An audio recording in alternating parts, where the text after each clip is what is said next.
Hello everyone, good evening. I hope you can see me. I hope you can hear me properly. मेरी आवाज आ रही है, मेरी video दिख रही है सब बच्चों को. Can you guys see me? Can you guys hear me? Am I audible? Am I visible, everyone?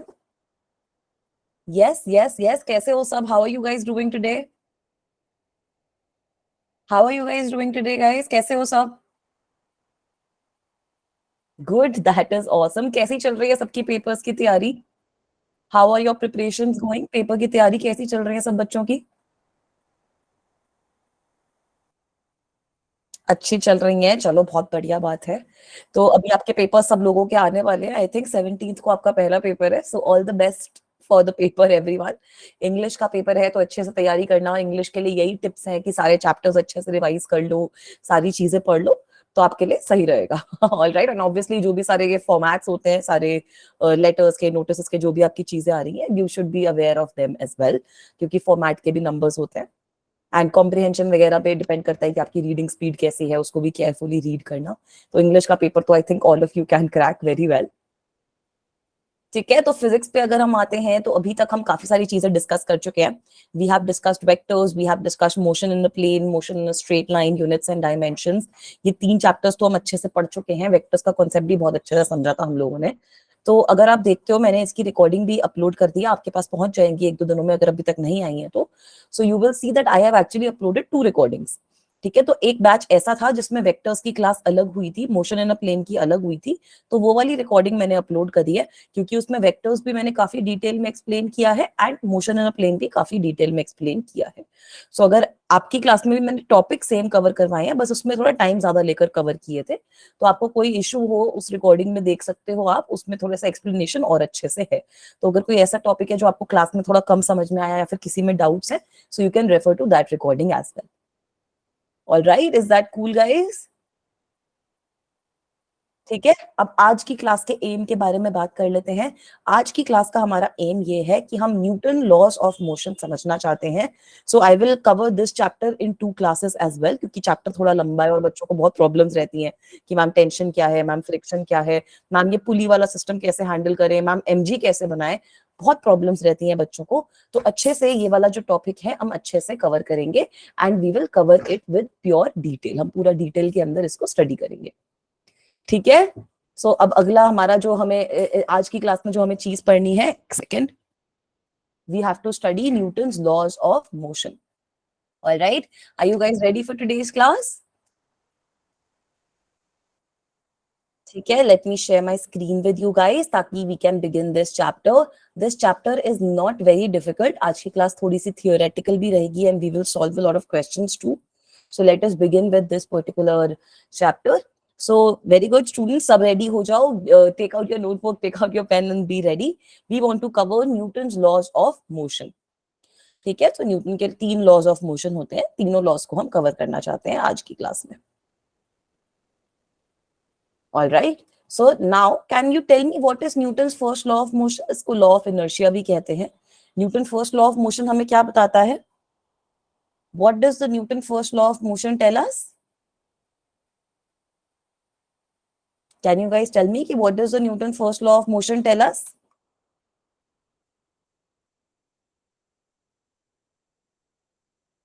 क्या, तो ये लॉ हमें बताता है कि अगर आपके पास कोई बॉडी है विच इज एट रेस्ट और it is in uniform motion.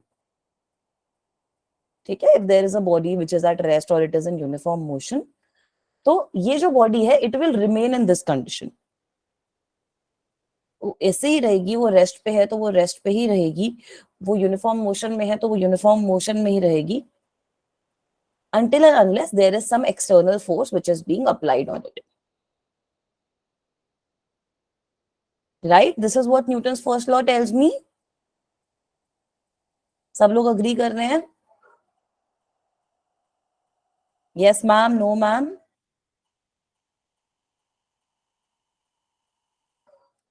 ठीक है, so this is what Newton's first law of motion tells me कि if A body at rest will remain at rest, and a body in uniform motion will remain in uniform motion until and unless some external force is applied on the body.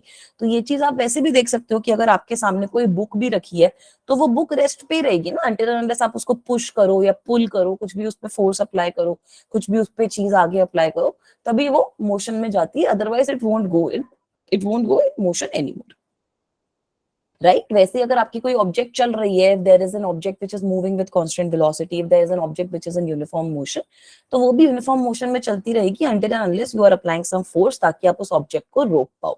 This is what Newton's first law of motion tells me. Now can you describe कि why is this law known as law of inertia? ये inertia जो चीज है इसका क्या मतलब है? What is the meaning of inertia, guys? Inertia क्या होता है, कोई बता सकता है मुझे? सोचो, इनर्शिया का मतलब क्या होता है? Very good, tendency to resist the state का चेंज, बिल्कुल सही बोल रहे हो आप. अब जैसे आप लोग भी हो, चलो आप लोग स्टूडेंट लोग हो, मैं भी हूँ. हम लोगों को ऐसे मोबाइल यूज करना अच्छा लगता है, we want to lie down on the bed, we want to relax, और इस टाइम पे हम ऐसे रेस्ट पे हैं, हम रेस्ट कर रहे हैं. अगर मम्मा आके हमें कोई काम बोल देते तो हमें बहुत प्रॉब्लम होती है, हम बोलते हैं मम्मा नहीं आप ही कर लो, मम्मा प्लीज आप ही देख लो, ऐसे बोलते हैं ना, सब लोग बोलते हैं. तो वही है, इनर्शिया का मतलब भी वैसा ही है कि इनर्शिया के अंदर क्या है कि सारी जो बॉडीज हैं, सारी जो ऑब्जेक्ट्स हैं, उनके अंदर there is a tendency to resist change in state of motion. ठीक है, जैसा हमने फर्स्ट लॉ से भी देखा कि अगर कोई ऑब्जेक्ट रेस्ट पे है तो वो चाहेगी कि वो रेस्ट पे ही रहे, अगर कोई ऑब्जेक्ट मोशन में है तो वो चाहेगी कि वो यूनिफॉर्म मोशन से ही चलती रहे until and unless कोई एक्सटर्नल फोर्स आती है. तो वैसा ही इनर्शिया के केस में भी है. इनर्शिया का डेफिनेशन ही यही है कि सारी बॉडीज के अंदर there is some inertia which means that there is a tendency to resist change in state of motion. सारी बॉडीज अगर रेस्ट पे हैं तो रेस्ट पे ही रहना चाहती हैं, मोशन में है तो मोशन में ही रहना चाहती हैं, और ये जो टेंडेंसी है इसको इनर्शिया कहा जाता है. ऑलराइट, अब हमें पता कैसे चलेगा कि किस बॉडी का इनर्शिया कम है, किस बॉडी का ज्यादा है? तो सपोज ये एक बॉडी है, इसका वेट है 1 kg, ये एक बॉडी है, इसका वेट है 100 kg. If both of these bodies are at rest, क्या आप मुझे बता सकते हो कि कौन सी बॉडी को मूव करने में आपको ज्यादा मेहनत करनी पड़ेगी? कैन यू टेल मी कि कौन सी बॉडी को मूव करने में आपको ज्यादा मेहनत करनी पड़ेगी, कौन सी बॉडी को मूव करने में ज्यादा जोर लगेगा आप लोगों का? 100 kg वाले को. इसका मतलब क्या है कि 100 kg वाला अगर रेस्ट पे है तो वो रेस्ट पे ही रहेगा, और ये टेंडेंसी बहुत बड़ी है उसके अंदर, है ना? The tendency to resist change in state of motion is much much higher in 100 kg block. This tells me कि 100 kg ब्लॉक का जो इनर्शिया है, इनर्शिया इसका बहुत ज्यादा है, और इस वाले का इनर्शिया कम है. इसको तो आप कम, थोड़ा सा भी मेहनत करोगे तो ये आपका मूव हो जाएगा. तो यहां से एक स्टेटमेंट आती है आपके पास कि मास जो होता है किसी भी ऑब्जेक्ट का, that is the measure of inertia in linear motion. ठीक है, it is the measure of inertia in linear motion.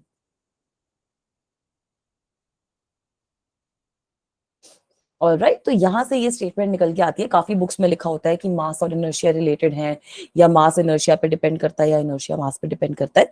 तो कुछ डिपेंडेंस नहीं है, ये है कि मास से हमें पता चलता है कि किस बॉडी का इनर्शिया ज्यादा होगा, किस बॉडी का कम होगा.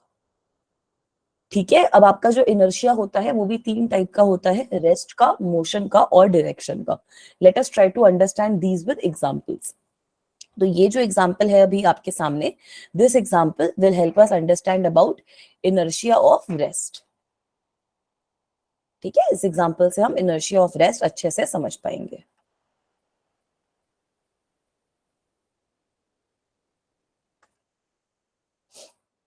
So the question says something like this. ये सबने 9th में भी पढ़ा है, वैसे भी पढ़ा है कि अगर एक स्टेशनरी बस है, ठीक है, आप स्टेशनरी बस के अंदर हो, मेट्रो के अंदर हो, कहीं पे भी हो, सपोज आप किसी भी व्हीकल के अंदर हो, एंड इट स्टार्ट्स मूविंग, तो सबको पता है कि एक जर्क एक्सपीरियंस होता है. Everyone experiences a sudden jerk.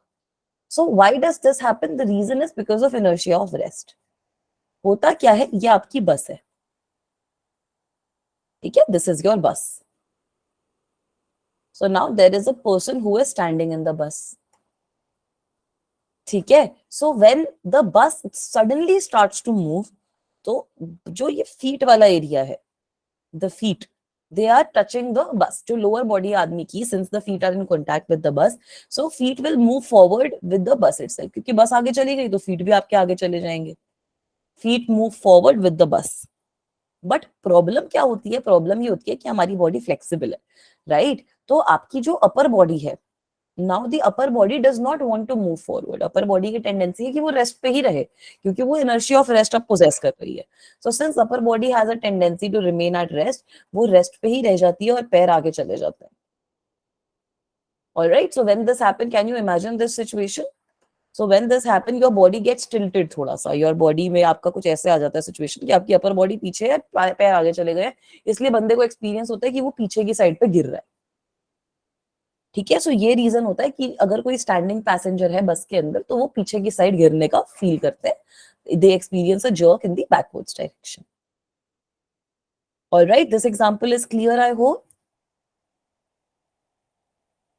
इसी के ऊपर बहुत सारे एग्जाम्पल्स आते हैं. जैसे अगर आपके पास कोई ग्लास है, ग्लास के ऊपर ऐसे कार्डबोर्ड का पीस रखा है, उसके ऊपर कॉइन रखा है, तो अब सपोज आप इस कार्डबोर्ड के पीस को फ्लिक कर रहे हो, ऐसे उस पर कुछ फोर्स अप्लाई कर रहे हो, तो जो कॉइन होगा, अगर इनर्शिया एग्जिस्ट ही नहीं करता, coin would have also moved with the cardboard piece. But since inertia exists and the coin wants to remain at rest, होगा क्या कि when you are flicking this cardboard piece, तो आपका cardboard तो आगे चला जाएगा और coin जो है that will fall in the glass.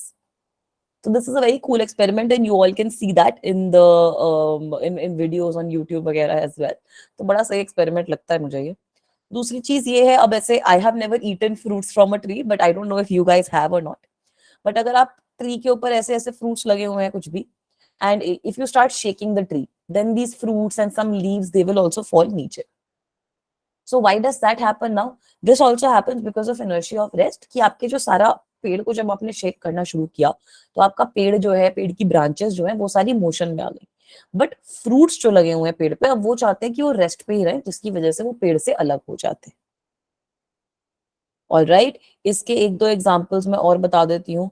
एक एग्जांपल ये भी आप कंसिडर कर सकते हो कि अगर कारपेट है मेरे पास, ठीक है, दिस इज अ कारपेट. तो कारपेट है या फिर घर पे आप बेडशीट्स बिछाते हो, उसमें भी आपने देखा होगा कि अगर कारपेट है उसको मैं बीट कर रही हूँ, बेडशीट है उसको मैं बीट कर रही हूँ, या बेडशीट को ऐसे ऐसे हिला रही हूँ, तब बहुत सारा डस्ट निकलता है, right? So this also happens because अब जब आप कारपेट को बीट कर रहे हो या बेडशीट को बीट कर रहे हो या फिर उसको मूव कर रहे हो, तो क्या होता है, उसके जो सारे फाइबर्स हैं, कारपेट के, बेडशीट के जो सारे फाइबर्स हैं, all of them come in motion. But जो डस्ट पार्टिकल्स उनके क्रूक्स और नूक्स में घुसे हुए हैं, they want to remain at rest only. So that is why they will get separated from the carpet. ठीक है, so these are some examples of inertia of rest which you can observe and which you can see. आप अपनी daily life में भी इनको observe करते हो. Moving on, let us now come to inertia of motion. अब जितना हमने इनर्शिया ऑफ रेस्ट समझा, उससे आप ये वाला एग्जांपल मुझे एक्सप्लेन कर पाओगे? So can you tell me कि what is happening here, why is this happening? कि अगर आपकी कोई मूविंग बस है and that is stopping suddenly, तो आपका पैसेंजर जो है वो आगे गिरता है. Why does that happen? अब ये आपकी बस है, इसमें पैसेंजर खड़ा है, ये बस चल रही थी और ये सडनली रुक गई. So now what do you think will happen? वैसे ही लोअर बॉडी अपर बॉडी के तरीके से एक्सप्लेन करके बताओ, क्या लगता है क्या होगा इस केस में? So now also the lower body, अब जो लोअर बॉडी है वो बस के साथ रुक जाएगी. जो आपके फीट हैं which are touching the bus, बस का जो फ्लोर को वो टच कर रहे हैं, तो वो फीट जो आपके रुक जाएंगे वो बस के साथ में. बट अब आपकी अपर बॉडी की टेंडेंसी है कि वो आगे चलती रहे, अपर बॉडी की टेंडेंसी है कि वो मोशन में ही रहे. So upper body keeps moving forward.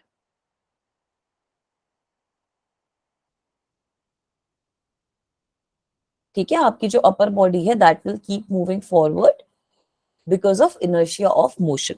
So that is why आपकी जो अपर बॉडी है वो फॉरवर्ड डायरेक्शन में लीन हो चुकी है, कुछ इस तरीके का सिचुएशन हो चुका है, so जिसकी वजह से आपको लगता है कि आप आगे की साइड पे गिर रहे.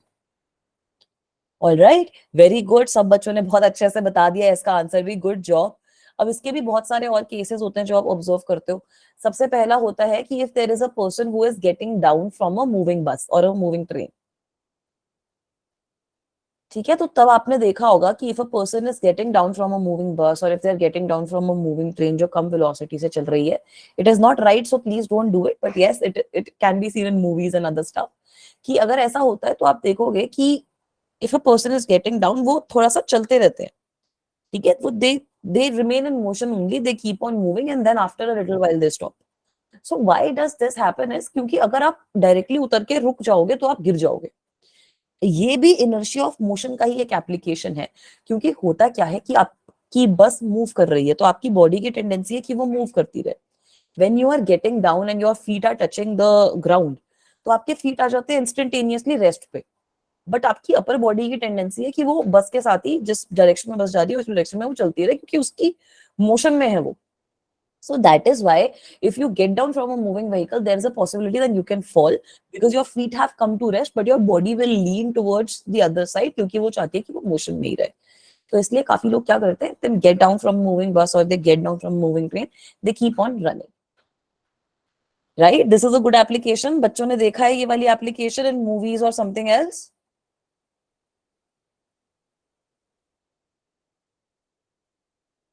यस, इसकी एक और एप्लीकेशन आप समझ सकते हो कि लॉन्ग जंप अगर बात करते हैं हम, किसी भी लॉन्ग जंप कंपटीशन का हो, सपोज हो रहा है, तो आपको इस पॉइंट से इस पॉइंट पे कूदना है। तो अंजलि ने क्या किया, अंजलि यहाँ पे खड़ी थी एंड अंजलि कूद गई, तो वो पहुंची यहां तक, ठीक है। देन छाया वो स्मार्ट, छाया ने क्या किया, छाया यहाँ पे खड़ी थी, छाया पहले भागती भागती आई इधर और देन शी जंप। तो आपको भी पता है, मुझे भी पता है कि छाया ने ज्यादा डिस्टेंस कवर किया होगा अंजलि से। Why is that so, because अगर आप लॉन्ग जंप की बात कर रहे हो, अब अंजलि की बॉडी रेस्ट पे थी, तो उसके लिए जंप करना और बहुत ज्यादा डिस्टेंस कवर करना थोड़ा डिफिकल्ट था। बट सिंस छाया की बॉडी में ऑलरेडी टेंडेंसी थी कि वो मोशन में रहे, तो जिस वेलोसिटी से वो आ रही थी उस वेलोसिटी से आने में और इनर्शिया ऑफ मोशन की वजह से उसको हेल्प हुई और वो लॉन्ग जंप अच्छे से कर पाई। All right, so these are some examples. ऐसे ही बहुत सारे एग्जाम्पल्स आते हैं। कभी बच्चे बोलते हैं कि अगर कोई बंदा हॉर्स पे बैठा है और हॉर्स एकदम से चल पड़े या फिर हॉर्स एकदम से रुक जाए, तब भी जो बॉडी होती है पर्सन की वो आगे या पीछे जाती है। तो उसमें भी यही सेम आपकी एक्सप्लेनेशन आती है, ठीक है। एक और एप्लीकेशन हो गई कि गाड़ी में सीट बेल्ट क्यों होती है, उसका भी यही रीजन है कि अगर आपकी गाड़ी इंस्टेंटेनियसली रुक जाए तो पॉसिबिलिटी रहती है कि पैसेंजर आगे डैशबोर्ड को जाके हिट कर सकता है। सो दैट इज वाई आपको सीट बेल्ट दी जाती है, ताकि वो चीज कंट्रोल में रहे और पैसेंजर अपने आप को हर्ट ना करे। ऑल राइट, इसी तरीके से इनर्शिया ऑफ डायरेक्शन भी आप ब्रीफली समझ सकते हो। उसमें क्या होता है कि सपोज अब आपकी गाड़ी आगे चल रही है और suddenly it takes a very sharp turn, तो अगेन आप ऑब्जर्व करते हो कि आप ऐसे थोड़ा सा इस साइड पे गिरते हो, ऑपोजिट साइड पे गिरते हो। तो उसमें भी यही सेम एक्सप्लेनेशन होती है कि आपकी जो लोअर बॉडी है, जो फीट है, जो भी पार्ट आपका गाड़ी से टच में है, वो तो ट्राई करता है कि वो गाड़ी के साथ साथ में ही उस डायरेक्शन में मूव हो जाए जिस डायरेक्शन में गाड़ी ने टर्न लिया है। But since your upper body has a tendency की इनर्शिया ऑफ डायरेक्शन लग रहा है, वो उसी डायरेक्शन में जाना चाहती है जिस डायरेक्शन में पहले चल रहे थे, तो वो चाहती है कि मैं उसी डायरेक्शन में चलती हूँ। तो that is why you will experience a jerk in the opposite direction जहां पे गाड़ी टर्न दे रही है। Alright, is this thing clear guys? ये चीज क्लियर है सबको कि हाँ मैम, फर्स्ट लॉ के बारे में समझ में आया? अगेन आई विल रेकमेंड, बच्चों को एनसीईआरटी से डर लगता है, बट मैं तो यही रेकमेंड करूंगी कि एनसीईआरटी थोड़ा सा रीड करो। एनसीईआरटी के अंदर काफी अच्छे अच्छे एग्जांपल्स दे रखे हैं इसके और भी, so you will be able to understand this very better. All right, चलो अब before moving on to the second law of motion, it is very important for us to understand about a very important term which is momentum. तो momentum का मतलब मेरे को सब बच्चे बता सकते हैं? Can you guys tell me the meaning of momentum? बच्चा, अभी मैंने कुछ नहीं बताया, जो बच्चा बोल रहा है अगेन बता दो। वी हैव जस्ट डिस्कस्ड कि inertia of motion, inertia of rest और इनर्शिया ऑफ डायरेक्शन की क्या क्या एप्लीकेशंस हैं, फर्स्ट लॉ में किस तरीके से वो अप्लाई होते हैं। Now we are coming to the explanation for momentum. Alright, very good. Momentum आपका होता है मास इनटू वेलोसिटी। सो आपका अगर मोमेंटम की बात करूं मैं, it is mass multiplied by velocity. तो मोमेंटम जो होता है that is a vector quantity. Momentum is a vector quantity and momentum की जो डायरेक्शन रहती है, it is the same direction as velocity. जहां पे वेलोसिटी की डायरेक्शन रहती है वहीं पे आपकी मोमेंटम की डायरेक्शन होती है, ठीक है। तो लेकिन मोमेंटम में ये समझना जरूरी है कि मोमेंटम की नीड क्या है। Why do we need to describe a quantity called as momentum? इसको इसलिए डिस्क्राइब करते हैं कि अगर आप क्लोजली ऑब्जर्व करो, सपोज आपके पास एक पिंग पोंग बॉल है। पिंग पोंग बॉल सबको पता है, वो जो टेबल टेनिस की बॉल होती है छोटी सी। एंड सपोज उसी साइज का आपके पास एक स्टोन है। If both of them are moving with the same velocity से 5 मीटर पर सेकेंड, तो किसकी वजह से ज्यादा चोट लग पाएगी? इनमें से किसमें पोटेंशियल ज्यादा है कि आप लोगों को चोट लग पाएगी, या फिर अगर कहीं पे मार रहे हो तो इम्पैक्ट ज्यादा लगे? What do you guys think? Stone की वजह से? तो इसका मतलब है कि जो भी इम्पैक्ट प्रोड्यूस हो रहा है उसमें मास का कुछ रोल है ना? Now suppose I am talking about a truck. If the truck is parked and if the truck is moving with 5 metre per second की वेलोसिटी, तो इन दोनों में से कौन सी चीज ज्यादा डेंजरस है? Which is more dangerous amongst this? किसका इम्पैक्ट ज्यादा होगा, किससे चोट ज्यादा लग सकती है? किससे चोट ज्यादा लग सकती है 5 मीटर पर सेकंड वाले केस से? ट्रक जो मूव कर रहा है उससे ज्यादा चोट लगेगी ना. अगर एक ट्रक पार्क्ड है, पार्किंग में लगा हुआ है, तो उससे तो आप बच बच के नहीं चलते. अगर ट्रक मूव कर रहा है सड़क पे, चाहे बहुत ही कम स्पीड से मूव कर रहा है, उससे आप बच के चलोगे, है ना? तो moving truck is more dangerous, which implies की वेलोसिटी का भी कुछ रोल है. तो जो भी इम्पैक्ट प्रोड्यूस हो रहा है उसमें मास और वेलोसिटी का तो रोल है ही. एडिशनली आई कैन प्रूव कि इनका जो प्रोडक्ट है that also matters. Take the example of a bullet. Bullet का मास बहुत कम होता है बट वेलोसिटी बहुत ज्यादा होती है, तो इम्पैक्ट भी बहुत ज्यादा होता है. Take the example of a truck और अ कार. इसका मास ज्यादा है, वेलोसिटी कम है, तब भी इम्पैक्ट ज्यादा होगा. अगर पिंग पोंग बॉल की बात कर रही हूँ,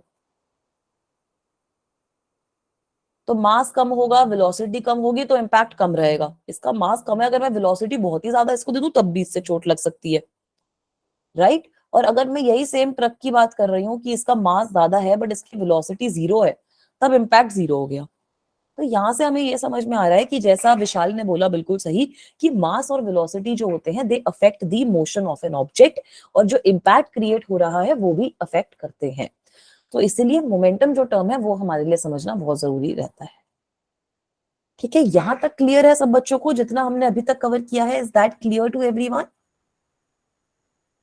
यहां तक सब बच्चों को क्लियर है? यस. ऑल राइट, तो चलो फिर एक दो तीन न्यूमेरिकल्स करते हैं मोमेंटम पे. छोटे छोटे न्यूमेरिकल्स हैं, इनसे आपका डायरेक्शन वगैरह का कॉन्सेप्ट भी क्लियर होगा. So can you tell me कि यहाँ पर आपके पास you are having a ball of mass 10 kg and it is given that it is moving in a direction, इस डायरेक्शन में चल रही है, प्लस एक्स डायरेक्शन में. This is plus X direction with 10 metre per second speed. तो आप बता सकते हो कि इसका इनिशियल मोमेंटम कितना होगा? What will be the value of P I in this case? Can you tell me what will be the value of P I? Initial momentum की क्या वैल्यू होगी? What will be the value, guys? Simple question है. Okay, Tanu is saying 0. Why will it be 0, Tanu? Chaya is saying 100. Tasleem is also saying 0. जो बच्चे 0 बोल रहे हैं वो एक बार बताओ 0 क्यों होगा? Priya is saying 100. Momentum जो initial है that will simply be equal to mass multiplied by velocity, no? So this will come out to be 10 kgs multiplied by 10 meter per second. मतलब 100 kg मीटर पर सेकेंड. और इसका मैंने आपको बताया कि जो डायरेक्शन रहती है, direction is the same as the direction of velocity, so this will be along positive X direction. Alright, तो जो बच्चे 0 लिख रहे हैं, समझ में आया कि क्या गलती हो रही है? हैव यू अंडरस्टूड कि मोमेंटम कैसे कैलकुलेट कर सकते हैं? Okay, now I am extending this question. तो अब what am I doing is कि I am considering two cases. पहले केस में ये जो 10 kg की बॉल है ये ऐसे चल रही है प्लस एक्स डायरेक्शन में with speed of 10 metre per second. अब एडिशनल चीज क्या है कि मेरे पास यहाँ पर आगे आ गई है एक वॉल. ठीक है, तो पहले केस में वो 10 मीटर पर सेकंड की स्पीड से चल रही है. उसके बाद क्या हो रहा है कि वो उस वॉल से टकराकर वापसी दूसरी डायरेक्शन में स्विच हो जाती है. So now also the mass is the same and it is moving with the same velocity but in the opposite direction. तो हमें निकालना क्या है? पहले वाले केस में तो चलो हमने अभी पीछे वाले क्वेश्चन में ही निकाला है कि आपका जो मोमेंटम होगा that will be equal to 100 kg meter per second along positive x direction. जिस डायरेक्शन में वेलोसिटी है उसी डायरेक्शन में मोमेंटम आएगा. What I have to find out is कि what will be the value of pf? Final momentum क्या होगा? And उसके बाद मुझे निकालना है कि मेरा चेंज इन मोमेंटम कितना आ रहा है, मतलब पीएफ माइनस पीआई की क्या वैल्यू आ रही है. Alright, so can you guys tell me ki what will be the value of change in momentum? That is what the question is demanding of us to tell us, to tell whoever the examiner is, कि find the change in momentum. तो change in momentum कितना होगा बच्चों? Azra is saying 0. Okay, बाकी बच्चे बताओ. Okay, Vishal is saying m1 v1 minus m2 v2. ठीक है. Chaya is saying 200. What will be the direction, Chaya, if you are saying 200? जो बच्चे मेरे को वैल्यू बता रहे हैं वो वैल्यू मुझे डायरेक्शन के साथ बताएं, क्योंकि ये वेक्टर क्वांटिटी है तो आपको डायरेक्शन का ध्यान रखना पड़ेगा. कुमकुम इज सेइंग 0. ठीक है, 0 वेक्टर बन गया. Pyre is also saying 0. Momentum is conserved. You guys are absolutely right. We will understand this as well later कि momentum आपकी conserved quantity है. तो यहाँ पर भी mass into velocity तो मेरा 100 ही है, तो ये भी मेरे पास वैल्यू तो 100 kg मीटर पर सेकेंड ही आ गई. बट जो चीज ध्यान रखने की है वो ये है कि ये नेगेटिव एक्स डायरेक्शन में आ रही है. राइट. तो अब आप लोग भी याद करो कि अगर ये मेरे पास एक डब्बा है और इस डब्बे पे मैं बोल रही हूँ कि ये डब्बा ऐसे चल रहा है with 10 metre per second speed, तो यहाँ पर आप वेलोसिटी लिखते थे कि हाँ मैम ये तो 10 मीटर पर सेकेंड है. अगर ऑन दी अदर हैंड मैं आपको बोलूं कि यही डब्बा जो है अब ये ऐसे चल रहा है, it is moving in the opposite direction with 10 metre per second, तो हम एक कन्वेंशन चूज कर लेते हैं कि ये पॉजिटिव है ये नेगेटिव है, ये पॉजिटिव एक्स ये नेगेटिव एक्स. तो आप मुझे बोलते थे ना कि मैम यहाँ पर जो वेलोसिटी वेक्टर आएगा वो -10 मीटर पर सेकेंड आएगा. यही तो पढ़ा है हमने वेक्टर्स में कि ऑपोजिट डायरेक्शन अगर हो जाती है तो वेक्टर नेगेटिव वेक्टर बन जाता है. राइट. सो इस केस में भी अगर मैं पी एफ की फाइनल वैल्यू लिखती हूं तो पी एफ की वैल्यू मेरी कितनी आनी चाहिए? -100 kg मीटर पर सेकेंड. मैंने कन्वेंशन ऐसे ले लिया कि ये मेरा प्लस एक्स है और ये मेरा माइनस एक्स है, तो प्लस एक्स में मेरा पॉजिटिव वैल्यू है, माइनस एक्स में मेरी नेगेटिव वैल्यू है. So now if I try to find the change in momentum, मेरे पास कुछ ऐसी चीज आएगी -100 मतलब -200 kg मीटर पर सेकेंड आ गई वैल्यू. तो इसको भी आप और अच्छे से कैसे रिप्रेजेंट कर सकते हो कि change in momentum will be equal to 200 kg meter per second along negative x direction. ठीक है, so this will be more specific. This is your final answer. ठीक है, do you guys understand it? Specially the kids जो 0 answer लिख रहे थे, समझ में आया कि 0 क्यों नहीं है? Is it okay?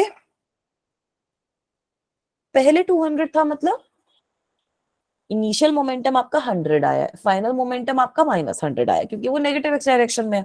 तो हमने कन्वेंशन के हिसाब से अपने नेगेटिव एक्स डायरेक्शन को नेगेटिव मान लिया. ठीक है, फिर सिंपली हमने चेंज इन मोमेंटम निकाला तो मेरा चेंज इन मोमेंटम -200 आया. -200 का मतलब क्या है कि मैग्नीट्यूड उसका 200 kg मीटर पर सेकेंड है और उसकी डायरेक्शन जो है वो नेगेटिव एक्स एक्सिस के अलोंग है. सो that is what I have represented here. ठीक है, now let me extend this question further. अब इस क्वेश्चन में क्या हो रहा है, आपको बोला गया है कि आपकी जो बॉल है वो सेम 10 kg की बॉल है, वो स्ट्राइक कर रही है वॉल को 10 मीटर पर सेकंड की स्पीड से और फिर बाउंस बैक कर रही है. बस आपको एक एक्स्ट्रा टाइम भी दे रखा है कि this is happening in time interval 0.001 seconds. तो पिछले एग्जांपल में हमने देखा कि इसकी वैल्यू हमारे पास कितनी आई थी, 200 kg meter per second along negative X direction.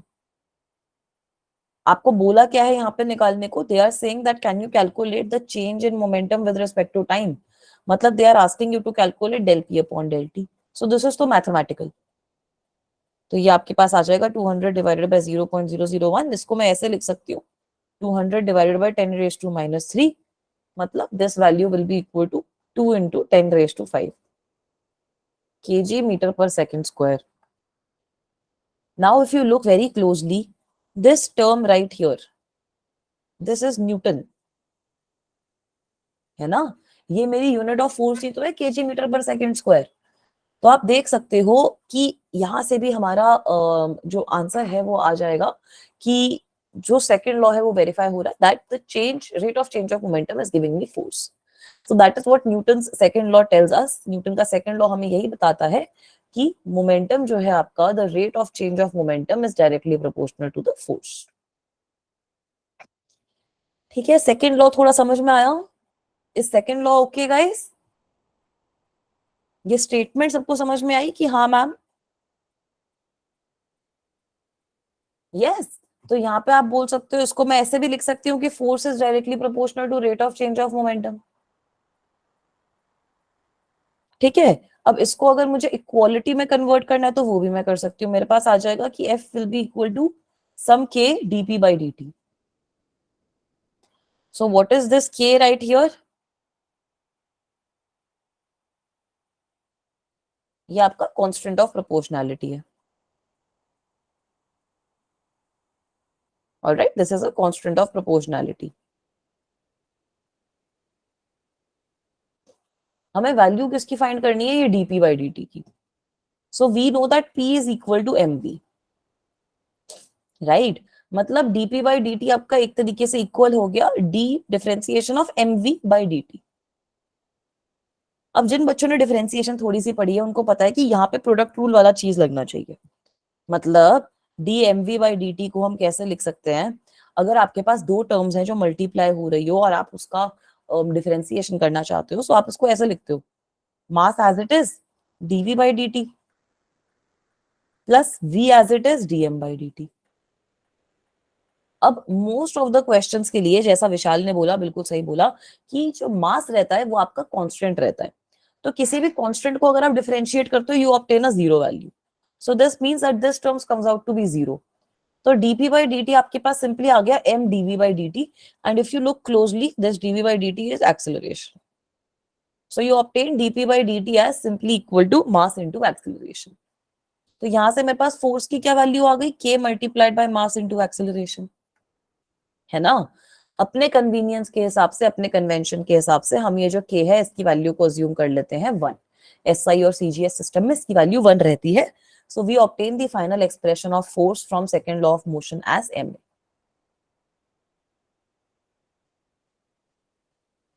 Alright, is this okay guys? ये चीज क्लियर है कि हाँ ये कैसे आया? हाँ, रॉकेट रिपल्शन में आपका मास कांस्टेंट नहीं होता, तब आप वहां पे ये वाली टर्म भी कंसिडर करते हो। तभी रॉकेट रिपल्शन में आप ये वाला फॉर्मूला डायरेक्टली नहीं लगाते, आप ये वाली दोनों टर्म्स को कंसिडर करते हो। Yes, but most of the cases जो भी हम पढ़ते हैं उनके अंदर आप ये चीज लगा सकते हो। रॉकेट रिपल्शन में you start from this equation and then you move forward. Alright, is that okay? चलें आगे। अब इसके बाद ना हमें टाइप्स ऑफ फोर्स डिस्कस करनी है। उसके पहले थोड़ा सा हम ये जो न्यूटन का थर्ड लॉ है, जो मुझे सबसे इजी लॉ लगता है फिलहाल इसका, let us discuss that. So can you guys tell me what Newton's third law tells me? What does Newton's third law of motion tell us?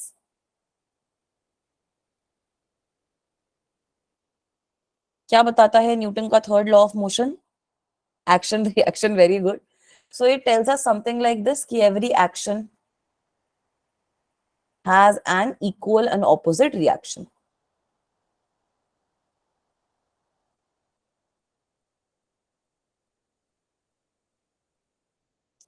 Right? तो इसका मतलब क्या है कि सपोज वी आर हैविंग रिया, ये ऐसे एक डब्बा है and Riya is pushing this डब्बा विद सम फोर्स। तो जो डब्बा है वो भी रिया पे कुछ ना कुछ फोर्स लगा रहा है। ठीक है, दिस इंप्लाइज कि दिस इज द डब्बा and this is Riya. So if Riya is applying some force F on the dabba is also applying the equal force F on Riya. Right? तो यहां से आप इसकी कुछ प्रॉपर्टीज बता सकते हो मुझे? एक्शन रिएक्शन की इंपॉर्टेंट प्रॉपर्टीज क्या रहती हैं? सबसे पहले इनका मैग्नीट्यूड इक्वल होता है, ठीक है, एंड डायरेक्शन ऑपोजिट होती है। ऑलराइट, और क्या होता है?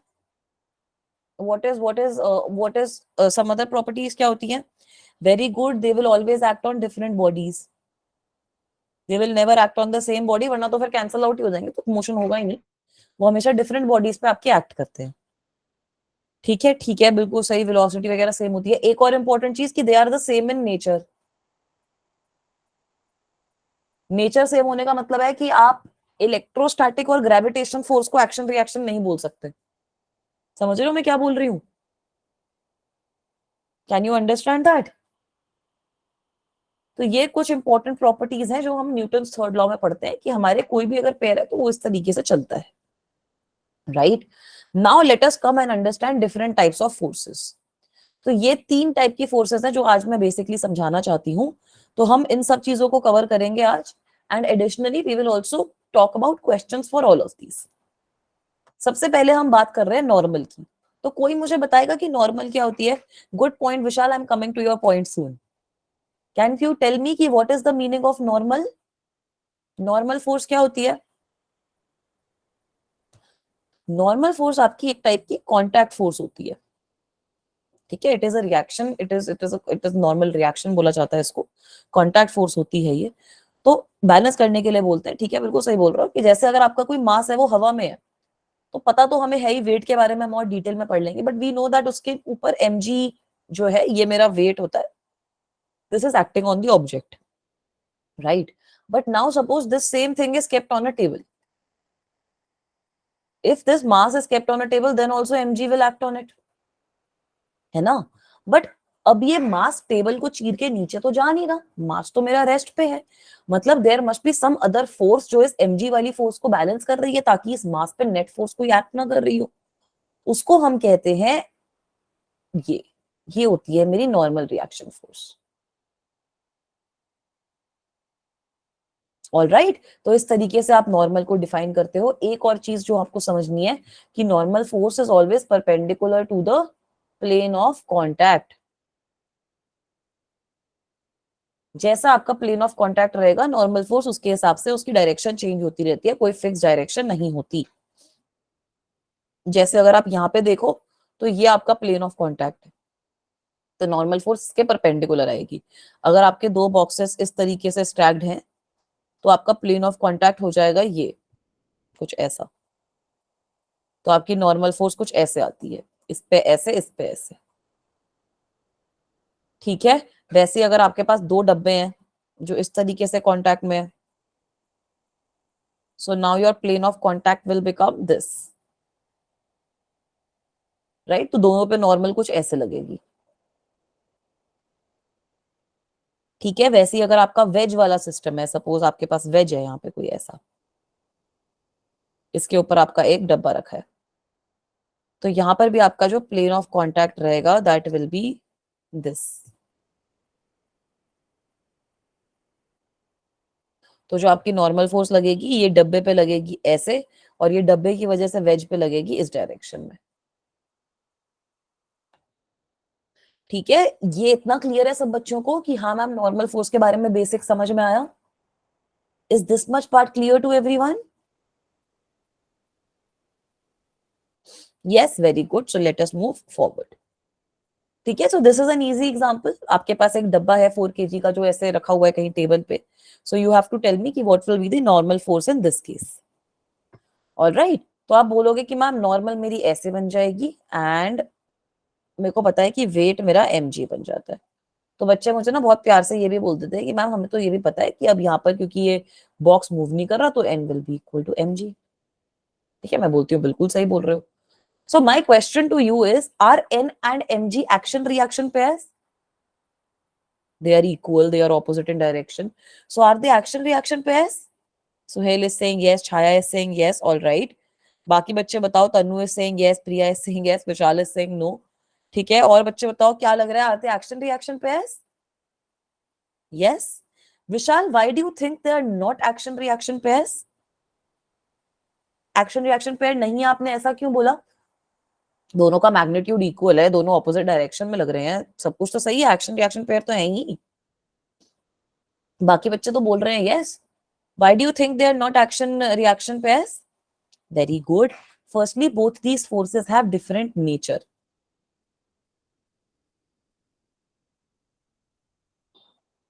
ठीक है, ये दोनों फोर्सेस डिफरेंट नेचर में है, नॉर्मल रिएक्शन फोर्स और mg का नेचर डिफरेंट है। एक और चीज कि ये तो सेम बॉडी पे लग रहे हैं। एक्शन रिएक्शन पेयर तो वो नहीं होता जो डिफरेंट बॉडीज पे लगते हैं। तो अब बताओ, do you think they are action reaction pairs? What do you guys think, are they action reaction pairs now? No ma'am. So now we have understood कि हाँ मैम थर्ड लॉ समझ में आया, थर्ड लॉ भी समझ में आया, ये सब कुछ समझ में आ गया। एन और एमजी एक्शन रिएक्शन पेयर नहीं है, ये भी समझ में आ गया। तो अब मुझे ये बताओ, ये एन और एमजी का एक्शन रिएक्शन पेयर क्या है? इनके भी तो एक्शन रिएक्शन पेयर एग्जिस्ट करेंगे। Every action has an equal and opposite reaction, every reaction has an equal and opposite action.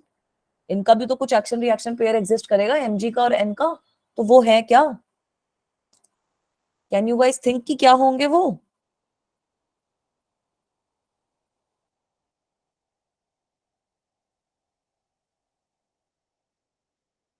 All right, so let me help you with what Vishal is also trying to say, I think.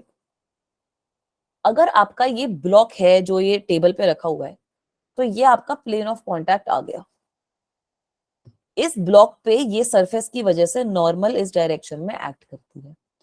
तो ये block की वजह से भी धरती के ऊपर, floor के ऊपर, टेबल के ऊपर जो भी ये सरफेस है, उस पे नॉर्मल इस डायरेक्शन में उल्टी एक्ट करेगी। ठीक है, so I will have some normal in this direction. तो ये बनता है आपका एक्शन रिएक्शन पेयर। एमजी का एक्शन रिएक्शन पेयर क्या है? अगर कोई भी चीज, आपको पता है कि ग्रेविटेशन वाला लॉ कुछ ऐसा बोलता है ना आपको, कि ये आपका m1 है, ये आपका m2 है, इनके बीच का जो डिस्टेंस है दैट इज r। तो आपके पास जो फोर्स आती है that comes out to be g m1 m2 upon r square. है ना, कुछ ऐसा आप लोगों के पास आता है ना, राइट? सो इस केस में इसका मतलब क्या हुआ कि ये जो मास है m1, वो m2 की तरफ अट्रैक्ट हो रहा है और m2 भी m1 की तरफ अट्रैक्ट हो रहा है, और ये दोनों फोर्सेस का मैग्नीट्यूड इक्वल रहता है और ऑपोजिट है, तब इन दोनों को हम एक्शन रिएक्शन पेयर बोलते हैं। वैसे ही अगर आपका कोई ब्लॉक हवा में है, mg है, mg मतलब mg से नीचे गिर रहा है, तो आपकी जो अर्थ है उसके सेंटर की टुवर्ड्स ये अट्रैक्ट हो रहा है ना? ग्रेविटेशन का मतलब ही यही है कि वो सेंटर की तरफ अट्रैक्ट हो रहा है अर्थ के। बट इसका मतलब ये है कि उसका जो रिएक्शन पेयर बनेगा वो ऐसा कुछ बनेगा कि अर्थ भी, वो जो ब्लॉक गिर रहा है अर्थ के towards, that block is also attracting earth towards itself with an equal and opposite force. मतलब इसी फोर्स से वो अर्थ को भी अट्रैक्ट कर रहा है। तो ये इसका एक्शन रिएक्शन पेयर होता है। ये एग्जांपल मैं स्पेसिफिकली इसी एक लगा रही हूँ ताकि आपकी ये जो कंफ्यूजन है ना, n is equal to mg is true, but they are not action reaction pairs. So this confusion should go away from your minds now. All right, इतना क्लियर है सब बच्चों को? Is this part clear to everyone? कि हाँ ma'am, firstly they are not action reaction pairs, और इनके action reaction pairs क्या है ये भी मैंने आपको समझा दी है। ठीक है, ठीक है, बहुत बढ़िया। तो let us move forward then. Now can you tell me कि यहाँ पे हम नॉर्मल फोर्स कैसे ड्रॉ करेंगे? Can you guys help me draw the normal force? Suppose मैं ऐसे बोल देती हूँ कि एक ये प्लस वाई है, एक ये माइनस वाई है, तो आप मुझे बता सकते हो कि 2 kg ब्लॉक पे मैं नॉर्मल फोर्स कैसे ड्रॉ करूं?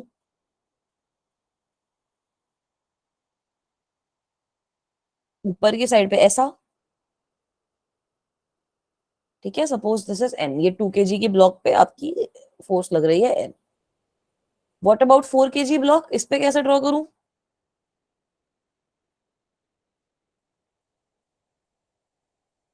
4 kg ब्लॉक पे पहले ही बताओ कि कितनी नॉर्मल फोर्स लग रही है। वेरी गुड, इसमें डाउन की डायरेक्शन में ड्रॉ कर देती हूँ, ये आ गया मेरा एन। इस पे और कोई एक्शन, इस पे और कोई नॉर्मल फोर्स लग रही है? What do you guys think? Do you think there is some other normal also acting on this? Yes. तो कुछ ऐसा भी तो लगेगा इस पे, धरती की वजह से, और धरती पे नीचे की डायरेक्शन में लगेगा। ठीक है, इसको एन प्राइम कर देती हूँ ताकि कंफ्यूजन ना हो। ऑल राइट, तो इस केस में आपकी दो आ गई। हाँ, एमजी भी लग रहा है, बच्चा बिल्कुल सही बोल रहे हैं, एमजी हम बाद में पढ़ लेंगे। बट हाँ, इस केस में you are getting 2 normal reaction forces. ठीक है, क्योंकि आपकी दो सरफेसेस हैं जो कांटेक्ट में है। एक है आपका 4 kg ब्लॉक, और ये जो धरती है, जो फ्लोर है, टेबल है, जो भी है, since they are in contact, one normal force which is blue in color is originating because of that, and the other normal force is coming क्योंकि आपका 2 kg और 4 kg का block are touching each other। बच्चों को बहुत confusion रहती है ये भी समझने में कि ये कैसे आया। तो क्वेश्चंस में बच्चे बहुत कंफ्यूज हो जाते हैं जब फ्री बॉडी डायग्राम बनाना होता है। सो ये आप समझ सकते हो। All right, now consider this example. तो यहाँ पे आपके 3 ब्लॉक्स हैं। अब यहाँ पर आपकी एक चीज अगर मैं इजी कर दूं तो ये बता देती हूँ कि तीनों पे आपकी फ्लोर की वजह से लगेगी लगेगी। N1 N2 and suppose N3। ठीक है, तो ये आपके पास N1 आ गया, ये आपके पास N2 आ गया, ये आपके पास N3 आ गया। अब यहाँ पर और दो सरफेस ऑफ कॉन्टैक्ट हैं।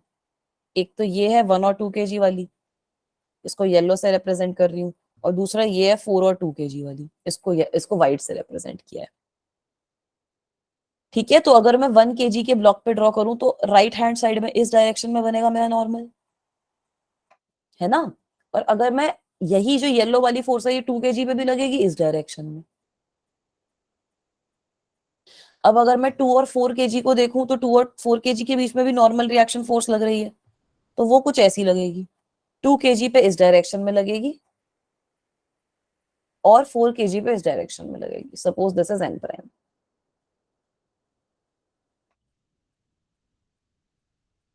All right, is that okay guys? Yes Vishal, you are absolutely right. Is that okay? ये जो फोर्स है यहाँ पे, ये 1 kg वाला 2 kg वाले ब्लॉक पे लगा रहा है, इसलिए 2 kg भी मोशन में आएगा। Yes, yes ma'am. एक बार रिपीट कर देती हूँ बच्चा। तो सबसे पहले यहाँ पर एक चीज समझो कि ये तीनों के तीनों बॉक्सेस आपके फ्लोर के साथ कांटेक्ट में है ना। फ्लोर है, टेबल है, जो भी है उसके साथ ये तीनों ब्लॉक्स कांटेक्ट में है। तो तीनों ब्लॉक्स पे नॉर्मल रिएक्शन आएगी बिकॉज ऑफ दिस फ्लोर और वॉटेवर, और ये फ्लोर पे भी उल्टी फोर्स लगेगी। फ्लोर पे भी आपकी तीनों का जो समय है नॉर्मल रिएक्शन का वो लगेगा, राइट। बट अब अगर मैं देखूं तो 1 kg और 2 kg का ब्लॉक एक दूसरे को टच कर रहा है, और 2 kg और 4 kg का ब्लॉक भी एक दूसरे को टच कर रहा है। तो यहाँ पर भी तो 1 kg और 2 kg के बीच में भी नॉर्मल रिएक्शन आएगी, और 2 kg और 4 kg के बीच में भी नॉर्मल रिएक्शन फोर्स एग्जिस्ट करेगी। ठीक है, तो 1 kg और 2 kg वाली ब्लॉक के बीच में जो फोर्स है नॉर्मल रिएक्शन की, उसको मैंने ये येलो कलर के पेन से रिप्रेजेंट किया है। और जो आपकी 2 kg और 4 kg के बीच में लग रही है उसको I am representing with white coloured pen. So you can see that कि हाँ, येलो वाला जो है वो 1 kg पे ऐसे लगेगा, 2 kg पे ऐसे लगेगा, और 4 और 2 के केस में ऐसे लगेगा और ऐसे लगेगा। तो बस उसको मैंने यहाँ पे ड्रॉ कर दिया है। तो ये आपके नॉर्मल रिएक्शन का एंड है, इतना ही समझना है आपको। यहाँ तक समझ में आ जाएगा तो भी आपका काम बन जाएगा। ठीक है, ये चीज क्लियर है? आगे चलूं? यस, चलो बहुत बढ़िया। Now we need to understand about weight. तो वेट बताओ क्या होता है। सबसे पहले डिफाइन कर दो वेट को कि मैम वेट का मतलब ये होता है। Can you tell me what is the meaning of weight guys? ठीक है, वेट इज mg। अगर कोई भी आपके पास ऑब्जेक्ट है जिसका मास है m, तो उसका जो वेट रहता है that is equal to mg। This is a force, तो ये आपका न्यूटन में मेजर होता है। ठीक है, इसकी जो डायरेक्शन है that is always downwards.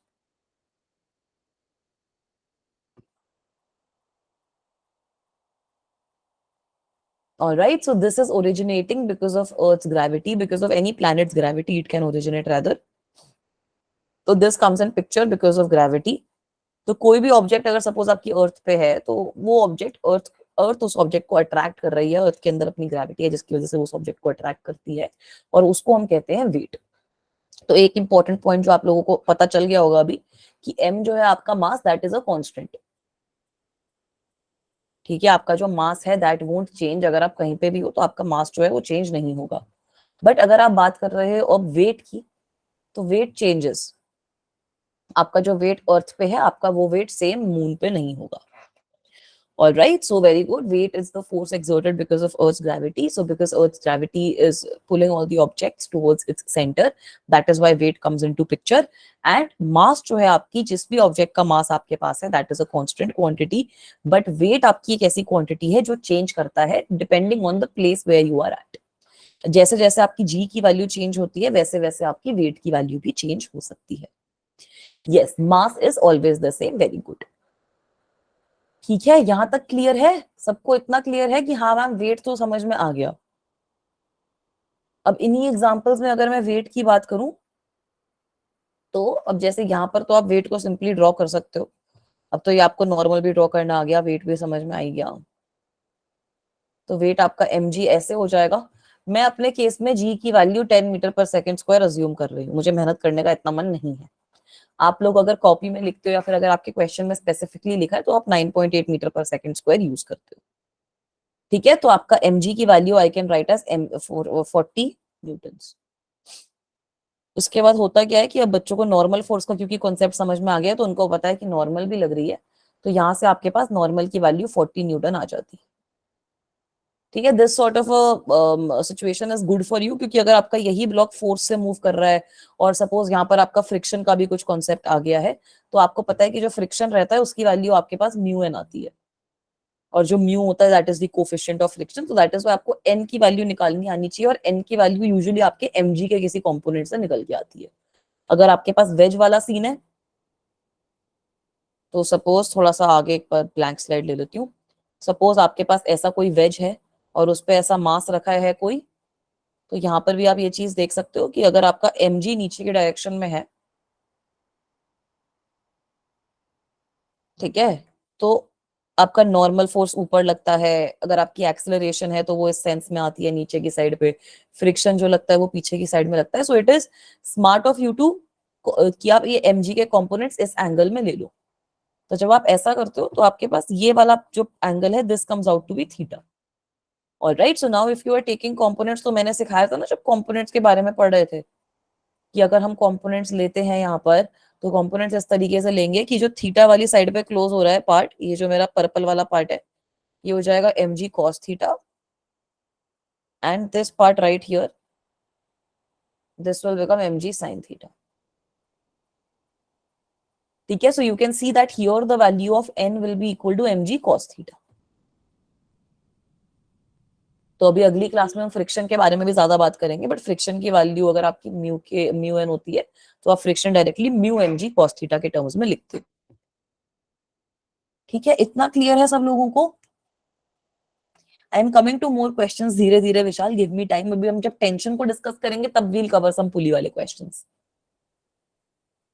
Alright, I will discuss friction more in the next class, but I have just given you a basic hint कि कैसे जो जो चीजें हम आज पढ़ रहे हैं वो कनेक्ट होंगी अगली क्लास में। इससे ज्यादा सिंपल मैं इस चैप्टर को नहीं बना सकती। ठीक है, अब आ जाओ इस वाली चीज पे। अब यहाँ पे बताओ कि क्या वेट रहेगा, what will be the weight in this sort of a thing, क्या क्या वेट रहेगा यहाँ पे?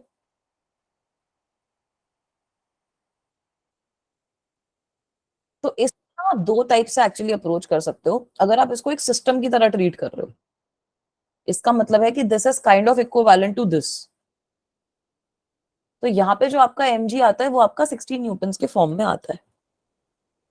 बट अगर आप इसको दो अलग अलग एंटिटीज की तरह ट्रीट कर रहे हो, इन दोनों पे अलग अलग तरीके से फोर्सेस ड्रॉ कर रहे हो, दोनों के rigid body diagram, free body diagram अलग अलग तरीके से बना रहे हो, तो आपके पास दोनों के अलग अलग वेट आप लिख सकते हो। इसका 20 न्यूटन आ जाएगा, इसका 40 न्यूटन आ जाएगा। That depends on the kind of question which you are given and if you are treating this as a system और not. Alright, is that okay guys?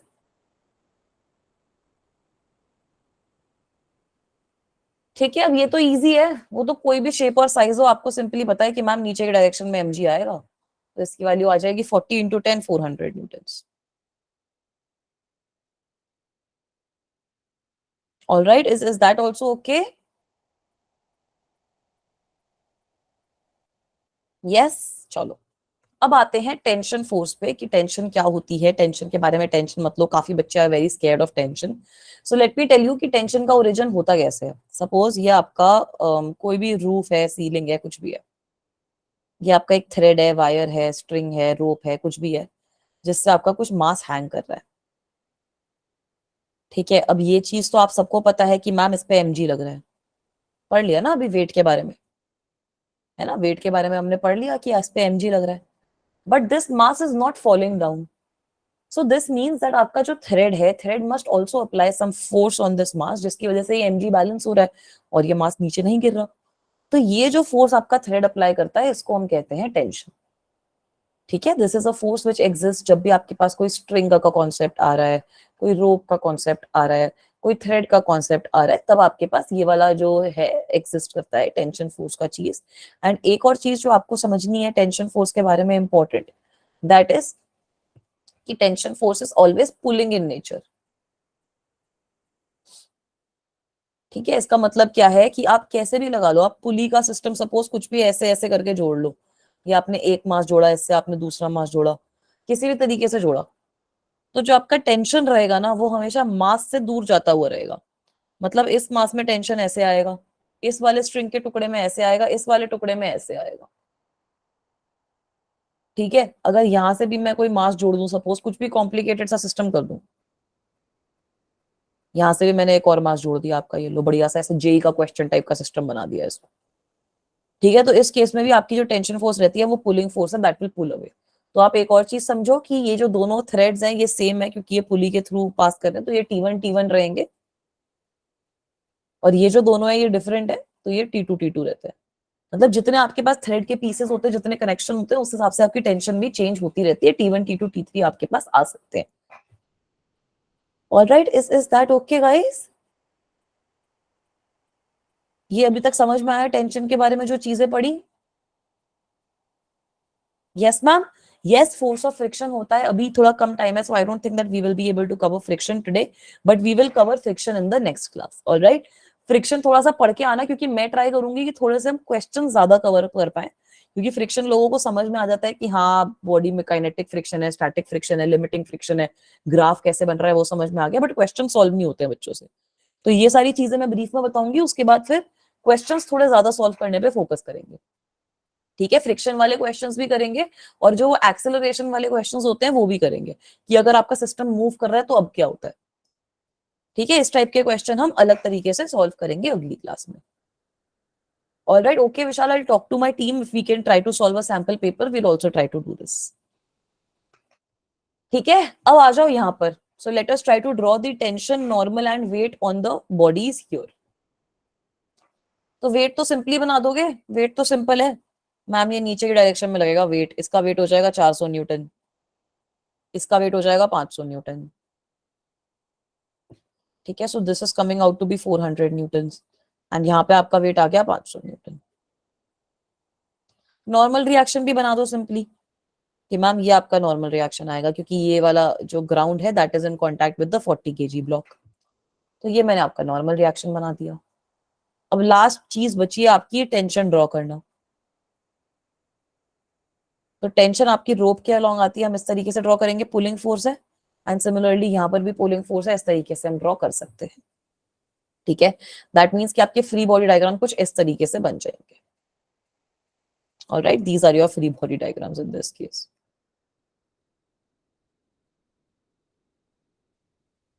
ठीक है, इसमें हम सारी फोर्सेस की बात करते हैं, तो अगली क्लास में हम ये भी डीपली पढ़ेंगे कि अगर यहाँ पे सपोज टायर लगे हुए हैं, तो अब होगा क्या कि ये आगे चलेगा विद सम एक्सेलरेशन, और वही इसी एक्सेलरेशन से ये नीचे भी जाएगा।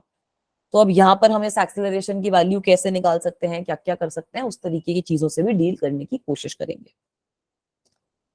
Alright, is this okay guys? ये क्लियर है सबको कि हाँ मैम ये कैसे बना? Yes ma'am, very good. इस वाले पार्ट पे आते हैं, यहाँ पे टेंशन फोर्स कैसे ड्रॉ करेंगे। अब दिस इज, अब यहाँ पे टेंशन ही ड्रॉ करते हैं, एन वगैरह को छोड़ते हैं, वो आपको वैसे ही समझ में आ जाएगा। नहीं नहीं, इस वाले ब्लॉक में बताओ नॉर्मल फोर्स क्यों नहीं लगेगा? नियो गेमिंग के नाम से जो भी बच्चा है, he is asking a question कि यहाँ पे नॉर्मल फोर्स क्यों नहीं लग रहा है।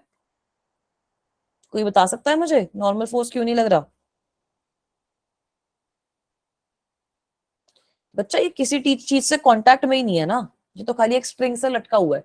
This is not in contact with floor, this is not in contact with some other block. Contact force है आपकी नॉर्मल। जहां पे भी आपका कांटेक्ट एग्जिस्ट करता है तब आपकी नॉर्मल फोर्स आती है। जैसे यहाँ पर आपका ये जो भी टेबल है इसके साथ कांटेक्ट में था ये आपका ब्लॉक, इसलिए आपकी नॉर्मल फोर्स का कॉन्सेप्ट आया। Okay, is it okay? ठीक है बच्चा, क्लियर है ये चीज? चलो, यहाँ पे तो सिंपली ड्रॉ कर दोगे कि मैम ये टेंशन ऐसे आएगी, इसमें ऐसे आएगी। तो 40 kg पे ऐसे आ गई टेंशन टी, और 50 kg पे ऊपर की डायरेक्शन में आ गई टेंशन टी। ठीक है, अगर मैं ये दोनों के बीच में बात करूं तो यहाँ पर ऐसे लगेगी, यहाँ पे ऐसे लगेगी। मतलब ये आपका आ गया टी प्राइम, और ये आपका आ गया टी प्राइम। T1 T2 भी ले सकते हो, कुछ भी ले सकते हो। Alright, this is also clear? Is this okay guys? Yes, similarly, suppose you're having this sort of a situation. Let me expand the diagram a little bit. So this is your 40 kg block. This is your 50 kg block. वो वाली force में अभी consider नहीं कर रही. And this is your 20 kg block.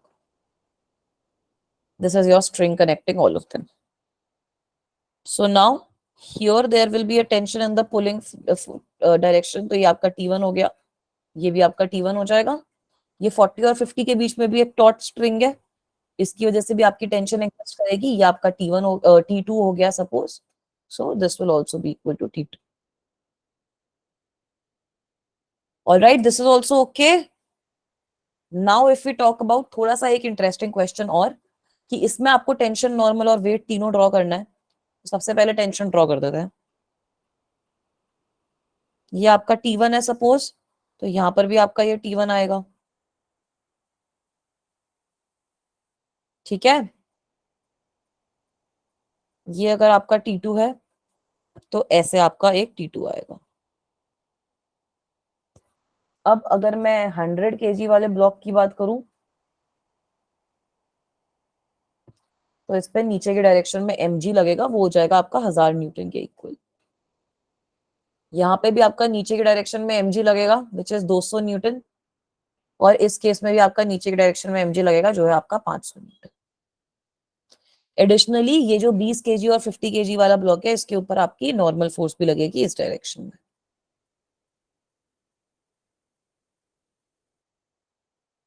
All right, is that okay guys? बस हो गई. This is the last question which I wanted to cover. Is this clear to you all? Now you can even solve this question simply. ये m g के components करने हैं, बाकी सारी चीजें निकल जाएंगी. T1 आपका 1000 न्यूटन आ गया, T1 की वैल्यू आ गई यहाँ पर.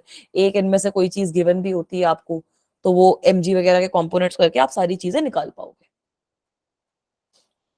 All right, so that is all which I wanted to cover for today's class. Thank you so much everyone for attending.